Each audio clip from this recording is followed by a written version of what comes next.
What's up, YouTube? It's Carolina Calvin coming back to you with another video, and I have Mitch here. MG's gonna be coming in really soon. We're gonna talk about Spider-Man Far From Home. Spoilers. Now, I said Friday or Saturday, so I'm pretty much writing the timetable. We're not gonna go over the story. We're gonna talk about things we did like and things we didn't like. As I said, this video is a spoiler video, so if you haven't already seen the movie, go watch my previous video where me and MG, spoiler free, we talk about as much as we can, because with these movies with so much going on, it's really easy to spoil the movies. But in this one, full spoilers, Easter eggs, whatever.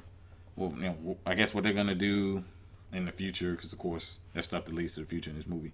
Now, the things I did like, and I kind of got into this in the non-spoiler video, the CG with the elementals, which, as you know, those are just they were just holograms.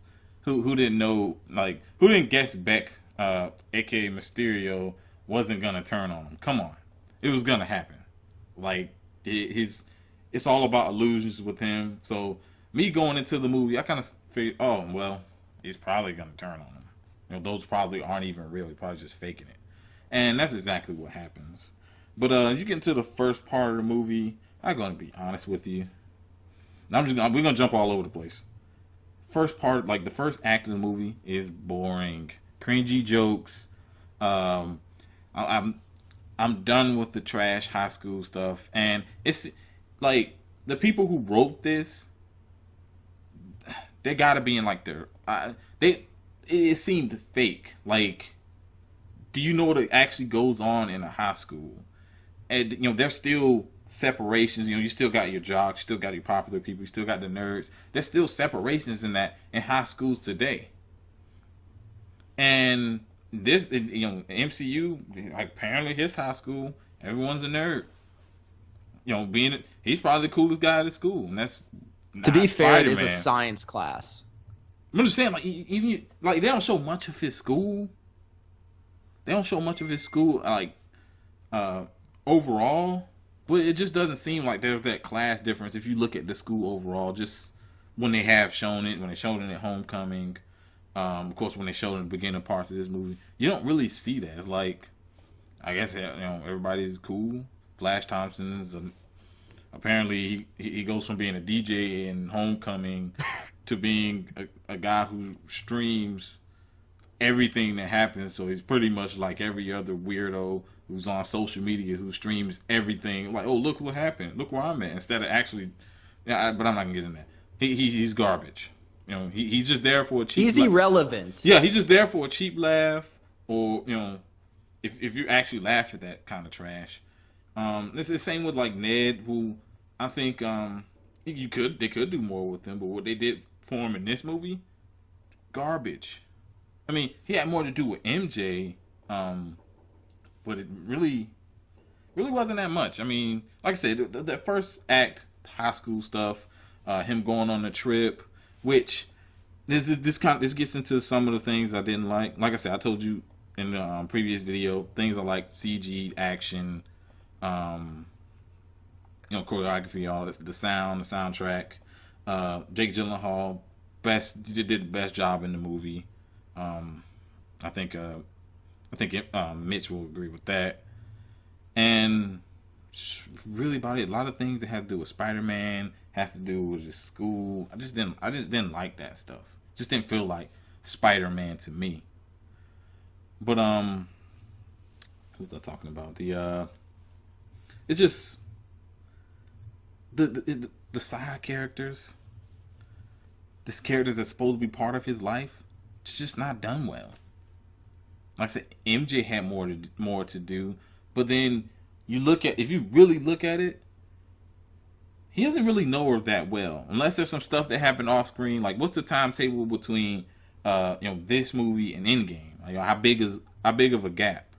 Calvin, that's not even an excuse, because there has been no time. Yeah, it really hasn't. And they both got snapped, so it's not like they were hanging out during the snap. Oh yeah, they like the people that went on the trip were the one. I think one of the guys I think because they did like a stupid kitty love triangle, and I think the guys he was having like I guess it was also trying to get MJ.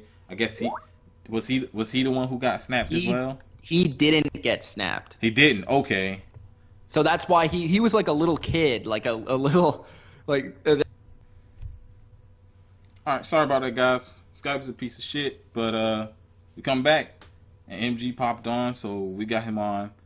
Last thing we were talking about is the love triangle with Peter and Zendaya. I don't even. What's the guy's name? I don't remember. Like Let me look it up. He's that irrelevant. Like, who was he? Like, I think his name's Brad. Okay, like The most irrelevant common name. yeah, he was a relevant character. He was a part of that first act. I mean, you saw him here and there throughout the movie, but for the most part, I mean, he existed just to kind of be part of that like love triangle, which it was handled with it seemed like I saw a video where a guy mentioned it was like a Hannah Montana type. It felt like that. It wasn't done well at all, and it's just kind of like whatever. Get that no name guy off the screen. But one thing I did wanted to mention was how they handled the that 5 year whenever they call it the blip or whatever stupid name amongst a bunch of stupid crap that goes on in this movie. They called it the blip, and they treat it like, because at the very beginning of the movie they show like a montage of like all the heroes who died in Endgame, and it to me was handled like as if it was a joke. Yeah, that's personally how I felt. Maybe someone else didn't take it like that, but it was handled like it was a joke. And yet again, I asked, well, what's the time between Endgame and this movie? Are people affected by, what about the people who stayed around when everybody got dusted? Well, where's the impact of that on the people who stayed around, who lost a loved one, a friend, or whatever? That really they don't even focus on. They focus on mainly the comedy bits, even at the beginning. And I think we always had a problem with the Marvel movies, and just sometimes it's too much comedy. Comedy has its place, but then when you have a moment where you can kind of, there's tension or there's emotion you can play on, like early in the movie, you play it off as a joke. That type of comedy just don't work for me. The problem I have is they're coming off the most serious, grounded movie in Endgame, where it's sad, it's kind of depressing, and then they go into Spider-Man. I understand they're trying to like fluff it up and make it more fun, and that's why they pick Spider-Man. But at the same time, there needs to be some sort of consequences from Endgame. Like, we need to understand somebody in this high school should be mentally, emotionally affected by what happened in Endgame. It's not like everybody's just living like, especially Peter Parker. Like, why is he wanting to fall in love in summer, go on a vacation after he just saw his mentor and his idol die? And then, like, I don't understand how they just... That's the main problem with the Spider-Man series so far, is the emotional weightlessness. It's just like all fluff. Every time, like Calvin put it, every time there's something they could play as an important consequence lesson for the character, it's played off as a joke, it's played off as fluff, it's played off as a fun movie, when it could be an emotionally impacting moment that would actually make these movies something to kind of enjoy and like take away from it. Like I felt like after this movie, after I was done watching it, I sat there, I looked next to my friend who was with me watching it. I was like, that felt like a TV episode. I didn't get anything emotional out of that movie. I didn't come away with anything. Usually, at least, even in a bad film, you'll come away with something. I didn't feel anything about these characters, anything about the emotional weight of what was happening. It just, it was such a weird experience for a Spider-Man movie to have none of that feeling in it. And, like, speaking of emotion, his whole thing was, trying to get with MJ. Cool. That's like the love of his life or whatever. Especially in like the books and stuff. But she's like we mentioned before we got cut off.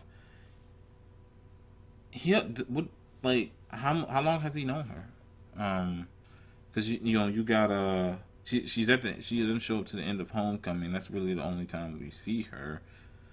I think if they really wanted to build this up, especially what they were building for in this movie, she should have been in Homecoming way more. She should have got way more screen time in Homecoming than she really did, and it would kind of make sense. Okay, he spent time with her, he's talked to her and all that stuff, so it would make sense why he would try to push for that in Far From Home. But it's if you really look into it, it's like, I mean, how well does he know her? You already had the one relationship that lasted just long enough for them to get the trip. I think, what was it, Ned and what's the other girl's name, Betty or something like that. Another irrelevant character, just like Brad. Like, I mean, they were there. Essentially, that was really there for like the jokes or whatever. And that's a big part of the act. Is just characters used for jokes. Really no building for them outside of really MJ, but she has some building. But it's just the things that, and you look at it, and this is one I really wanted to get into, kind of getting away from the first act. Okay, Happy Hogan gives Spider-Man the glasses called Edith. What is it? Even dead, I'm still the hero. Even dead, I'm still the hero. I'm the hero. Yeah, even dead, I'm the hero. Which, that was probably the funny part. That was the funniest joke. And that was done by Iron Man. So even in death, he says the funniest thing in your movie. Then this one kind of, you watch the trailers, you're like, oh, it's going to be the next Iron Man, this, that, and the third. And Iron Man, just like Homecoming, is such a big part of this movie. With the glasses giving a 16-year-old multi-billion-dollar weapons. You pretty much got an army of drones that literally get spat out from a satellite in space. Okay, you give that to a 16-year-old. He doesn't have, like, there's no struggle. He's given all this stuff. He's literally on a trip. Overseas, all paid for and everything. Like, where's the struggle with the character? And just to continue on the Iron Man thing, of course, it's mentioned throughout the movie, and probably the biggest one that it kind of pissed me off was when you find out Mysterio is essentially an Iron Man villain. And I'm like, Mysterio's Spider-Man villain. Why even include the Iron Man? Like, just to tie it back to Iron Man, just to tie it to this overall is the MCU. thing, like, I just didn't like it because it just felt like it felt like an Iron Man movie even without Iron Man being there. I think the problem I have, like, I don't hate what they were trying to do there. I don't like that there was essentially no reason for him to dislike Spider-Man in any way. No, he's like I'm just gonna kill you just cause. Yeah, if the initial thing is because Iron Man set this up, okay, that makes sense because Spider-Man's dealing with the expectations in this story to be the new Iron Man. Okay, that's fine. But why is there a conflict between these two individual characters? Iron Man is dead. He's not saving the day. Why is there a conflict between the villain and Spider-Man, not Iron Man? So that, I think, is the difference there. Like, I don't mind the way they set it up. I actually liked the way they kind of like pieced it all together. I thought that was creative. Mm-hmm. But it was just that lack of, again, another lack of why do I care about why they're fighting each other sort of thing. So frustrating. Like what you were saying earlier, the actual characters are so surface level. Like in no other MCU film, especially, I think that's what kills me about this Spider-Man. The Spider-Man character is potentially the deepest in storytelling and in heart and like pure depth of their characters. And in the MCU, it's the absolute worst in terms of they're so shallow. You know nothing about them. And do we even know much about Tom Holland's Spider-Man 5 films in? No, not about. Especially seeing as when Civil War came out, it was like he was already Spider-Man for like 6 months. So Civil War was the best we've seen of MCU Spider-Man by far. And he was already Spider-Man for 6 months when Tony approached him. Doesn't really go into the like what motivated him to become Spider-Man. You hope that'd be Uncle Ben, but we know Uncle Ben exists because like they give you a brief thing. His initials were on the briefcase, which got destroyed, and he doesn't care that it got destroyed. He doesn't care. So I'm wondering, is like, what motivated him to become Spider-Man? Was it something got bit by the spider? Okay, well, I just want to be Spider-Man now. Does this Spider-Man care about anything? Like, he loses his suitcase, then he just gives away the glasses. Two people he's supposed to care about, and he doesn't care. By the way, speaking of the glasses, he gave multi-billion-dollar weapons tech to a guy he's had 2 conversations with. Man, I know it's a movie, and they got to try to find something to, make that twist when he, when he actually does turn on him, which we knew was gonna happen. But you can't be that stupid.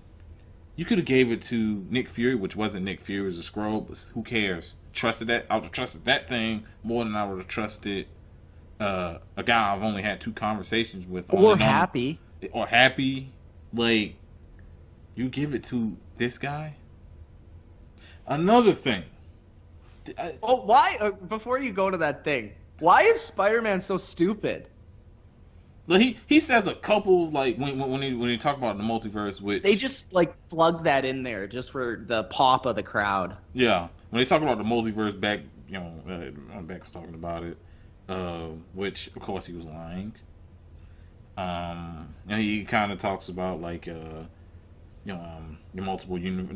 They got Spider-Man to kind of talk about it, I guess, to show his intelligence or whatever. But you don't get enough of that in the movie. You don't get enough of that, and you don't even need that if he shows his intelligence by his actions. I mean, he goes like Iron Man. He didn't show his intelligence by like spitting out like random facts. He would like show his intelligence by his actions of what he did. Yeah. And like I said, later on in the movie, after that moment where they talked about the multiverse or whatever, he gives him the glasses. So that moment's destroyed. You're an idiot. Like, he's only 16. Multi-billion-dollar weapons tech. He knew what the thing could do because he caught the thing on Brad. Like, the thing literally allows you to look through anyone's, like, through their mobile device. You can see all their info. You can call drones on specific people. He knew what it could do. And he just hands it over because, Tony Stark will want me to give this to the real next Iron Man. For one, your name is Spider-Man. You're not fucking Iron Man. And, in that same scene, which it had 2 things that pissed me off. That's, that you get into the almost walk out of the damn theater territory. They just had the battle with the fake elemental. And I understand the bar was an illusion. But at the time, we didn't know that. Like, before it actually happens. This dude is still in the stealth suit. He takes he has his mask off. You see this multiple times throughout the movie. He doesn't have his mask on. What's the deal with that? You're in a bar with people and you're wearing the suit outside of the mask. Like, does your identity not matter? I literally seen people on Twitter talking about, oh, the whole identity thing, it shouldn't be a thing. Like, Spider-Man was one of the characters, like, along with, like, a Batman, who kind of held true to, keeping that identity sacred. That's honestly one of the best parts of his character, because it creates so many storylines and so many issues within his character. And that was the best part of this movie, if people didn't realize, when he was trying to keep his identity secret. And he keeps it... those small scenes. He keeps it secret from even the heroes. Because something could happen, and they know who he is. And that came back to bite him in this one. It wasn't like the villain found out. You look at the Raimi movies where the Goblin finds out. But, that's because he was dead set on finding out. And it just, coincidence happened, and he ended up finding out. This, he just walk around with his mask off, in front of people he's in front of people he's never seen before. You know why he's Peter Parker now? Everybody knows who he is now, right? I assume because he was stupid enough to do that. No, because Iron Man did that. Yeah, that was his way of revealing I am Spider-Man or whatever. Yeah. It seems like everything's done. When he goes in there to make the suit, people are like, oh, well, he used his brains there. No, he didn't. I could have made a suit. I don't know shit about none of the stuff he was doing. There's a template. If he really had brains, he'd know how to work the glasses and not try and kill his own student or his own classmates. Like that thing literally has templates. I could have done it. Like I could have got like a younger cousin. They could have done it. It's literally pictures. You just drag and dropping, and then they literally have like the spider symbol going to the chest area, just like an Iron Man suit, like with the arc reactor. I was like, come on, man, it's just like it's worse than what I like. MG warned us. Didn't you, MG? You. I tried to warn you. You warned us. You was like, man, I'm telling y'all, it's worse than we. But actually, MG said something very interesting. He said it's a very good movie if you don't look at it as a Spider-Man movie, it's a very good movie. I want to pause you there. I don't think it was a good movie in general. I still think if you go into I'll give you it was okay. If you go into what kind of you don't follow Spider-Man, you kind of go into it with you just want to see the action, you want to see the CG and stuff like that. I think it's good enough. Emotion. There's no. Oh, that's what I'm saying. You go on a meathead, you ain't look for all that. Yeah, but it's a teen comedy, and it wasn't funny. It's a teen comedy. Mitchell, you're not a high school teenager, so it's not gonna appeal to you. But the crazy thing about it, not that far removed. These guys are making 12-year-old jokes. But that's the crowd they're trying to appeal to. I think that's the direction they're going with the character, and I think I hate the direction, but I could understand why somebody like us wouldn't. I can understand why somebody who's on the opposite side of the fence as us would love that movie. And I said this to Calvin though. I said I actually one of my favorite genres is high school set movies, like teen comedy, like that sort of thing. Those are some of my favorite movies, but in those movies, they still have characters with depth. In these movies, they have no depth. I don't even understand why Flash is there. But teenagers don't look at it that way. MG, I guess. Do you think, the writers, because we mentioned this before you came on, the writers, do they even know what high schools are? Because I know they're trying to make it, it's a modern high school. These are how kids are today. I got family members still in high school, and I still see the same crap when I was in high school. They're still separated. It's almost it's still separated. You could say class or whatever. You got the jocks, you got the nerds, blah blah blah. They're still separated in that way. So what high school are they looking at? And there's no friction between any of the characters outside of that one dude. just because he likes MJ. Oh yeah, what was his name? Mark, I think it was. Was it Mark or Brad? I thought it was Brad. Brad, is it Brad? Man, maybe his real name is Mark. I don't know. I don't know. We gonna call him. We probably gonna use a different name in a couple minutes from now. That's he is a a Mark.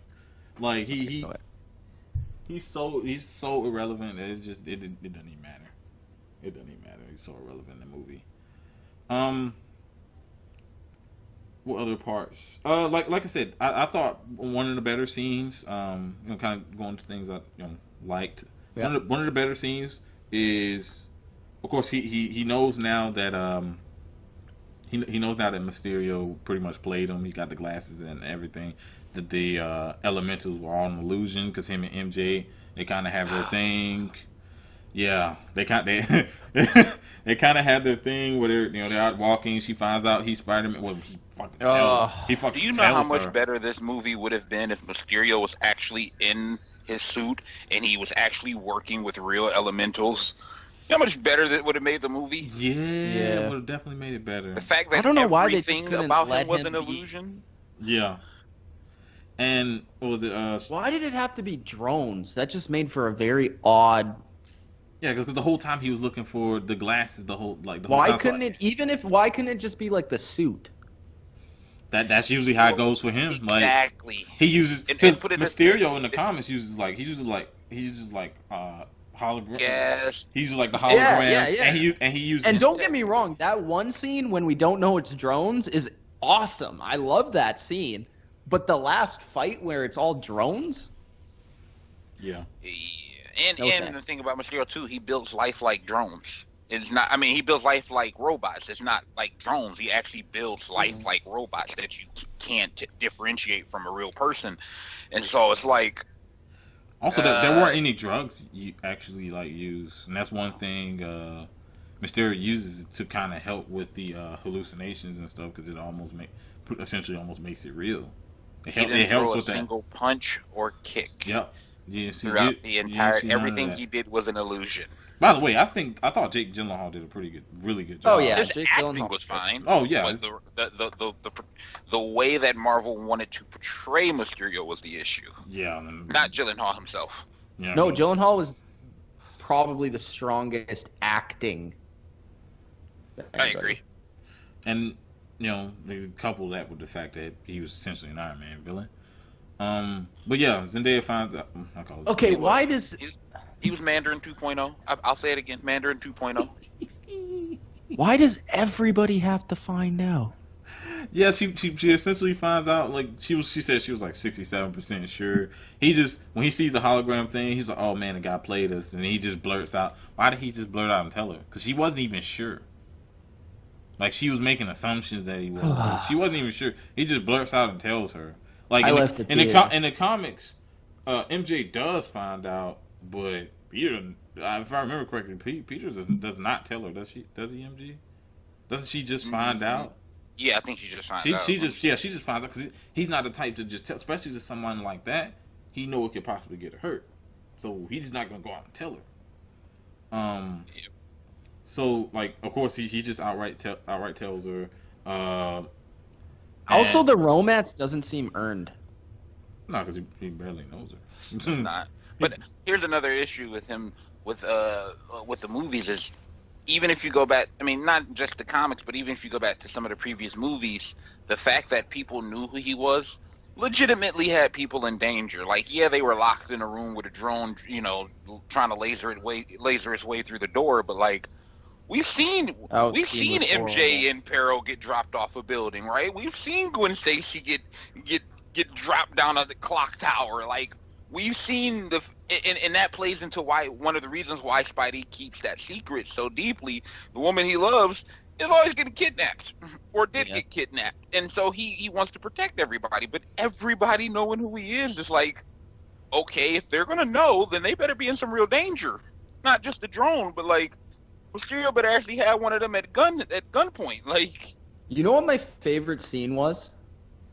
The end, where he, the credits. No, where he had to leave the opera because he couldn't stay at the opera and he left. That was my favorite scene. Because was that you walking out the theater? Oh no, let me explain it. So that's what I like from Spider-Man. Like, he gives up what he actually wants to do to be Spider-Man. You know what I mean?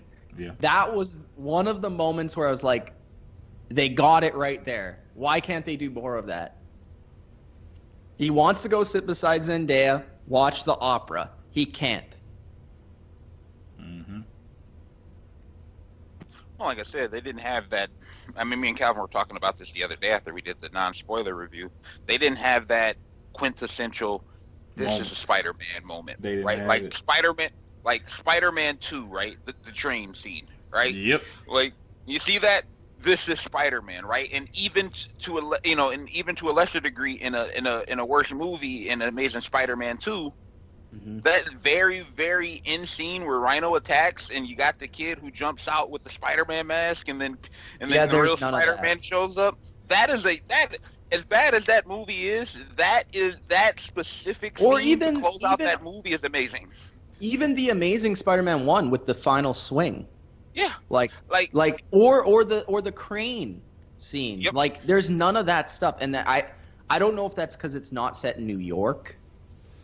But it needs that. They need that moment. There is none of that. Yeah.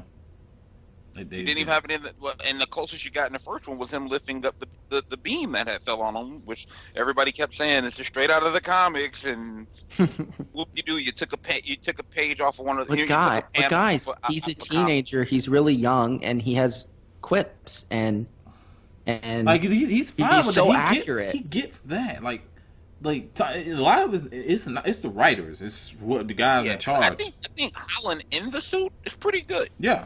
He's pretty good when he got the mask. I don't think he's great as Peter Parker, but when he's got the mask on, I think he's great, but the writing is horrible. Mm-hmm. What was it? No, I have no problem with Tom Holland. No. I'm just saying, I was just commenting on the people that are on Twitter. Like, the scenes you like with him and Mysterio, of course the fights. Like, the one when he actually gets hit by the train. Like, just the visuals from that, they were really well done. They're really good. Well, they ruined that scene when you see Mysterio with the fucking trash-ass Mysterio helmet on with the microphone and without the suit, and it's like, oh, that just ruined it. It'd be one thing if, like, Mysterio himself threw Spidey in front of a train, but, like, bro, you're standing there in a CG suit. Like, this is so impressive. Like Spider-Man was so hungry to get a mentor. He wanted this guy to be a mentor. Like when they had that first like when he was like on the rooftop just after Skrull Fury, like, yeah, I like that scene.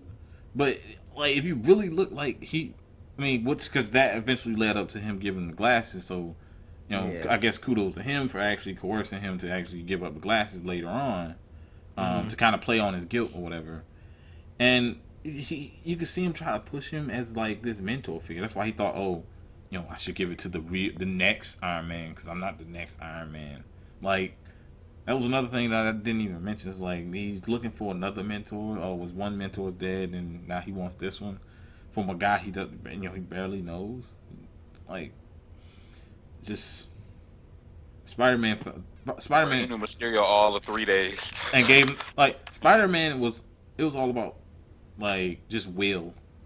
Being at, like, finding a way when there wasn't one. Like, finding the courage to do the right thing. Even when everybody else was against you.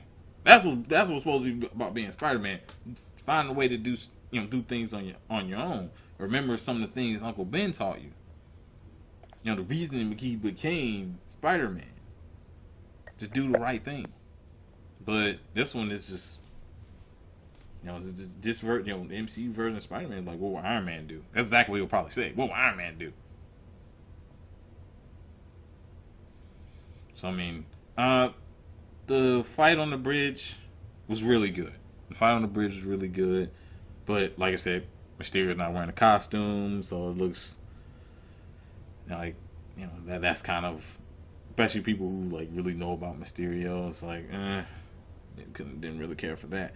They had one like Easter egg where he's like it's kind of called back to what Cap in Endgame, where he has a hammer, he has a shield. He kind of did that, something like they had like a sign in one hand, and I can't remember what it was in this other hand. So it was that was a nice nod to that, to what Cap did. But I mean, like those moments where action scenes like that, they're good. You turn your brain off, and I think that's where people will remember a lot.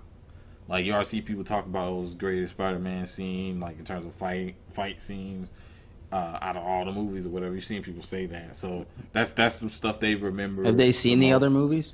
Man, I don't know.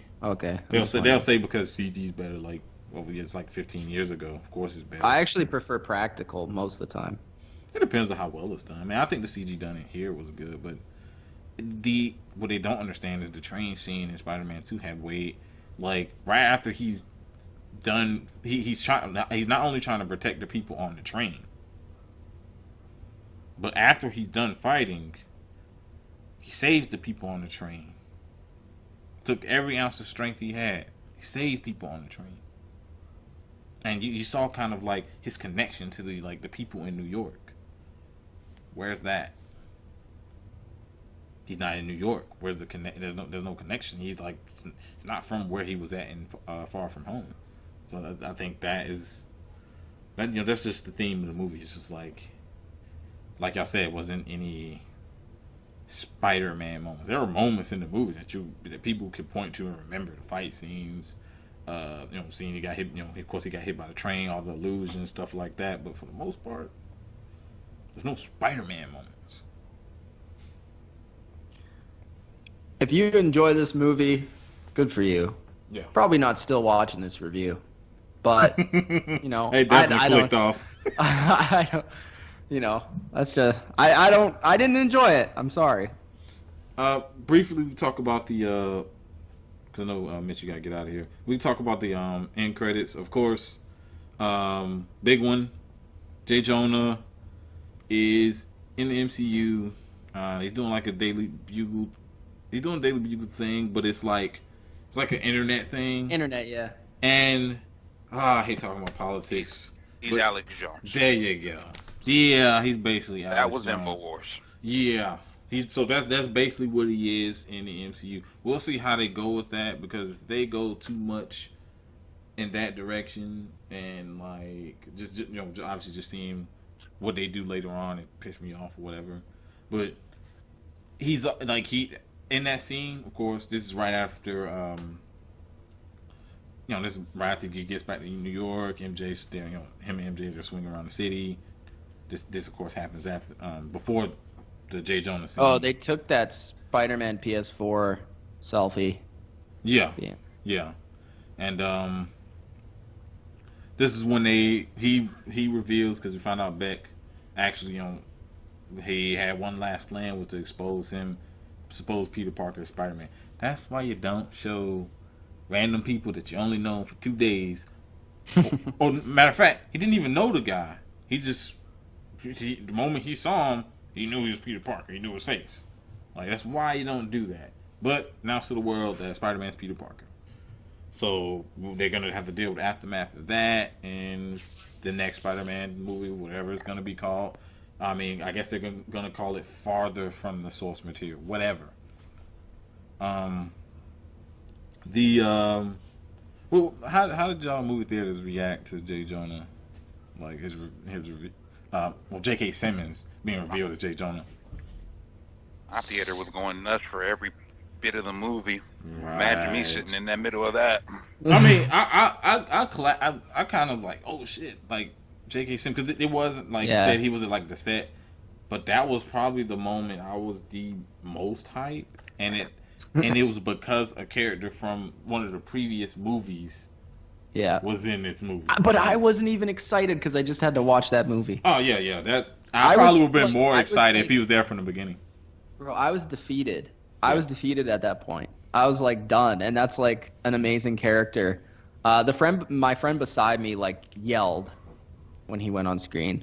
But other than that, I mean, there's maybe like a couple people who are like, oh, like kind of like, oh, like him, but not anything crazy. I guess I kind of watched a little bit later. It wasn't opening night, but the crowd for me wasn't really that like into the movie. There's maybe a couple laughs and like claps a little bit, but that was it. It depends on it. It probably wasn't as hype for me. It wasn't as hype as MG's theater. Apparently, no. It sounded like they were pretty hyped in that one. But they definitely were hyped for that when J.K. Simmons showed up. The next, the second credit scene pretty much shows that Red Hill and Nick Fury, they were Skrulls. They were the Skrulls from Captain Marvel. If you watch that. Then it shows them. Well, I guess they make like a phone call set, and they talk to actual Nick Fury.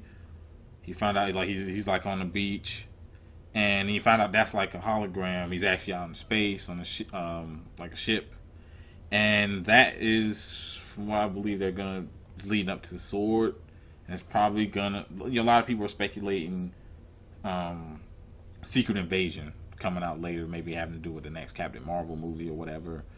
But it definitely looks like Sword, which is they're pretty much the defense force for like. I think that will be the next Avengers movie. Could be. That's like the defense force for like extraterrestrials and stuff like that in the comics. I can't remember the ZAC acronym, exactly what each letter means, but yeah, that's pretty much what it was.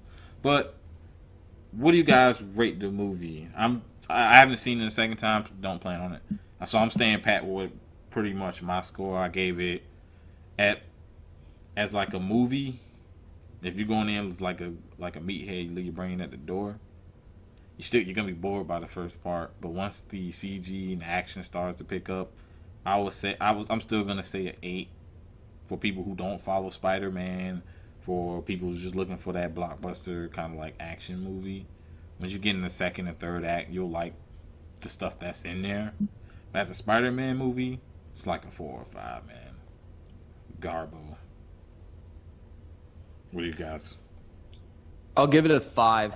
Give it a 5. Because overall, you're not making any separations. You're like, it's a 5. No, I'm not making any separations at all. Okay. I don't think, even as far as a superhero genre is concerned, there's a lot better films out there that you could watch that if you're a casual fan of these movies, you'll like more, in my opinion. Probably. I didn't really see the flair of this movie, even the hype of this movie from a non-Spider-Man fan. I don't, maybe I have to see it again, but I don't know. Maybe it's just me. I can see why they did, because you see a lot of people talking about it. You see, I don't know, people actually like the cornball jokes. Yeah, I guess. To each their own. It just didn't connect with me, I guess, just in terms of all that stuff. The action there's some cool stuff they did in the movie, but like I've seen a lot better Marvel movies in my opinion. So give it a 5. You still staying pat, MG?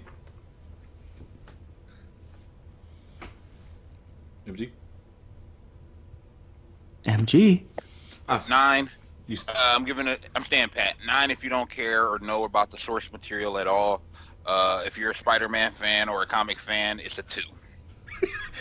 Yeah, was that lower than what you had last time? No, that's what I had last time. Oh, was it? I thought like a 3. No, I had a 2. Yeah, you see Spider-Man fan like people who like kept up with the books, the early cartoons, of course, some of the earlier movies that came out in the early 2000s. Hate this movie, and most of the people you see that really like it are, well, you got a lot of MCU. We call them MCU shields. I'm not gonna say all of them. If you like the movie, I mean, it is what it is. It's your opinion. But you got a lot of people who, if you say anything bad about this movie, you mentioned Spider-Man, it's like they're searching on Twitter to be like, oh man, your opinion sucks or whatever. Spider-Man fans are toxic. Like, I mean, it's like even with like Captain Marvel, it's the MCU thing. You can't say nothing bad about these movies, like, because the majority, we're in the minority of people who like it. We're in the minority. The majority of people like it, just based on, you look at Rotten Tomatoes, you look at all the scores.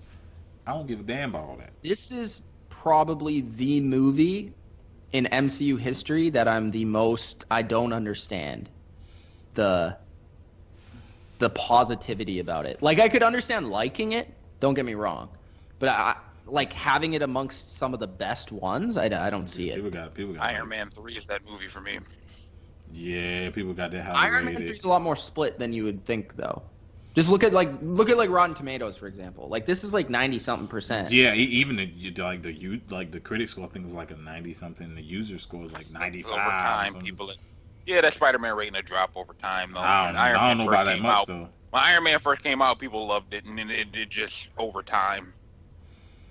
Oh yeah, once you find out what that director was really doing with that movie, it's like, yeah, screw you. But Mitch, go ahead and plug your stuff because I know you have to go. Yeah, you can find me on YouTube with NFL content at The Bottom Line View, and on Twitter at Mitch Milani, Milani. MG. I'm nowhere to be found. He's talking wrestling. I'm definitely nowhere to be found. But if you like this video, hit that thumbs up button, subscribe. Thanks for watching. We're out. Okay, YouTube, we back real quick. That was a scene we forgot to talk about that happened in the movie that no one's talked about. I think I seen one other guy talk about, but came off a bit creepy. And if it was in the reverse, they would be getting lambasted on Twitter. But it's the scene where he gets the stealth suit, and you got the blonde chick in the like the cat suit or whatever, and she's telling a 16-year-old to get undressed. Now, obviously, Tom Holland is like 23 or some crap like that, but she's telling a 16-year-old to get dressed. Now, imagine if that was Happy Hogan who told MJ, was Zendaya, to get undressed. How would that went over on Twitter? I can already guess. But MG, I didn't even think about this, and he didn't think about it after, like, well, I'm adding this onto the video, but he didn't think about this until a little bit after. But tell me what you think they're doing. I think that could have potentially been their MCU's Black Cat. Right. Yeah, I obviously Sony's doing their own Black Cat Silver Sable project or whatever, so Marvel and the MCU wouldn't officially label her as Black Cat, but I don't think it's a surprise that a tall blonde chick with a black suit gives Spider-Man a black stealth suit. And oh man, and because like you said, Sony's making the Black Cat movie, so they're probably this is their way of saying, well, this is the person who gives this Spider-Man the stealth suit, and she was, she has pretty much the features of a Black Cat. But that was the scene I wanted to point out because I just thought that scene was weird, and if it happened in reverse, it would just be all over Twitter. Now I didn't give a shit, like, but I'm just saying, on just things you see, and if it happened in reverse, Twitter would have went crazy, and this movie would have got drugged through the mud for that one little scene if it was the reverse. But yeah, we're out.